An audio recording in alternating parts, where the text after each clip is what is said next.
How are we doing? It's Joe Value here on Friday evening for Cold Beer Sports with 5 selections for tomorrow. Very busy days racing tomorrow, 7 meetings on and all. And, there's a bit there for everyone. It's a flat meeting and all weather racing, good jumps meeting over in Ireland, and two good jump meetings in England. But I'll start off with Chepstow anyway, and 405 at Chepstow, horse by the name of Grand Sauce, trained by Paul Nicholas, ridden by Harry Cobden.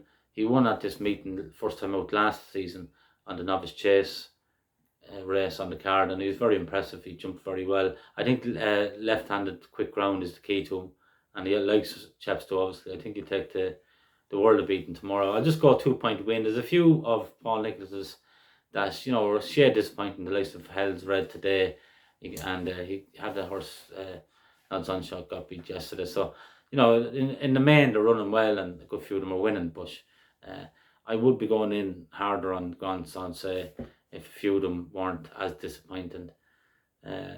So 2 point win there at 7-2 or 3-1 generally is enough. He's a classy enough. He was a classy enough hurdler back in the day. He won the Kingwell hurdle at Wincanton, and I just I just remember his novice chase win last year on quick ground around Chepstow, and it was very, very impressive. And his first run last year was probably his best run, to be honest. And hopefully he can get the job done there tomorrow.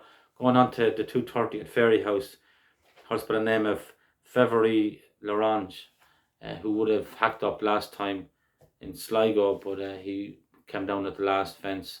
He went up £10 for that, which is a bit unfortunate for connections, but he has won off a similar mark over hurdles, and he's taking on pretty much exposed horses there tomorrow. He still seems to be improving, and it's interesting that since they moved him, train him, he's outside now. That he lives outside basically. He doesn't go indoors at all now, and maybe that's after helping the horses. That seems to be able to, after being able to turn him inside out anyway. So I just thought he's good, still on an upward curve, and he's good enough to win off that mark tomorrow in a pretty moderate affair, it has to be said. So he's 15-8, and he usually is a good sound jumper and should take all the beating there tomorrow.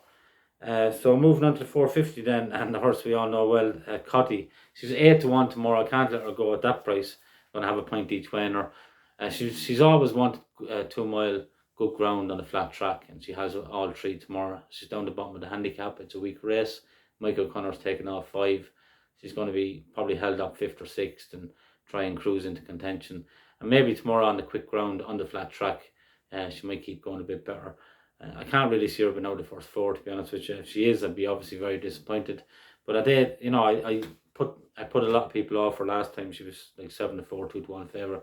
I said I wouldn't touch her, to be honest with you, because she still was getting over that. She wasn't long over the stomach ulcers that she had. So I wanted to just have a look at her, and she probably did blow up a bit, and she's a little bit short of peak fitness. And tomorrow everything is in prime condition for her, and hopefully she goes close anyway. And at 8-1, I'm not going to let her run. I'm going to have a point each way in her there anyway. So moving on to Newmarket, and I'm going to pick out 2 Godolphin horses that I really like.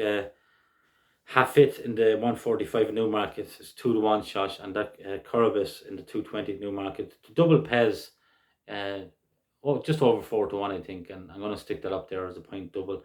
2 really, good horses, young progressive horses, and I just think Godolphin could have a major weekend, and these 2 could help along the way. Point double there. Hafit in the 145 at Newmarket, and the 220 at Newmarket, Coroebus, who, if he wins really well tomorrow, he could go really prominent in the betting for the 2,000 guineas next year. And then my final selection for tomorrow would be in the 8:30 at Chelmsford, a horse called Dual Identity. He's a 10-1 shot. I'm going to put him up as a 2 point each way selection. I think he could be a shade overpriced. I'm not really sure that the 12 furlongs at Kempton 2 starts ago was ideal for him. He came there absolutely hacking, but I don't think he really saw the trip. And then last time at Sandown, over 10 furlongs, which suits him ideally. The ground had changed a bit. It got a bit softer than ideal. If you go back 3 starts ago to Salisbury, he was fierce impressive. And, you know, I still think, you know, there's a little bit of wiggle room in his handicap mark.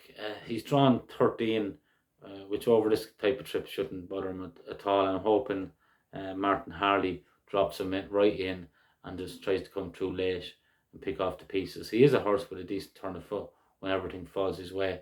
So I'm hoping that he can do that tomorrow. Martin Harley just take his time. You know, and at 10-1, he's worth a point each way, I think. Hopefully, by that stage, we're not trying to get out on him, or else, you know. But anyway, 3 o'clock at Chepstow. I'm going to pick out, I've picked out 2 horses who are absolutely beautiful jumpers. They're only novices, but they're spectacular over fence. It's a race not to be missed, 3 o'clock at Chepstow tomorrow. The name of the 2 horses are Captain Tom Cash and Presentandcounting, who have both done me good favours here on the channel throughout their novice season. And, you know, there's neither of them are favoured tomorrow, which is great, and I think the 2 of them could completely out-jump the opposition.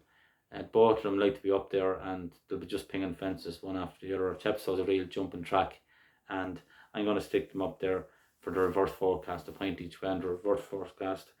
Captain Tom Cash and Presentandcounting. I can't pick between the 2 of them. I love the 2 horses. So, you know, it's like trying to pick between your missus and National Hunt Race. And, you know, it's obviously National Hunt Race, but we can't admit that, you know. So, she doesn't listen to the videos anyway, so it's all the one. But I know in 3 o'clock at Chepstow, Captain Tom Cash and Presentandcounting, point each way, or point reverse forecast, and we'll see how that goes. So thanks very much for listening. Best of luck for Saturday. Back Sunday with a 6-pointer. Confident this horse will win tomorrow. It's overdue a race. Thanks for listening. If you don't mind, like the old channel there and subscribe if you haven't already done so. It just helps out the channel. So thanks very much, and I'll talk to you this time tomorrow. All the best, Joe Value for Cold Bear Sports.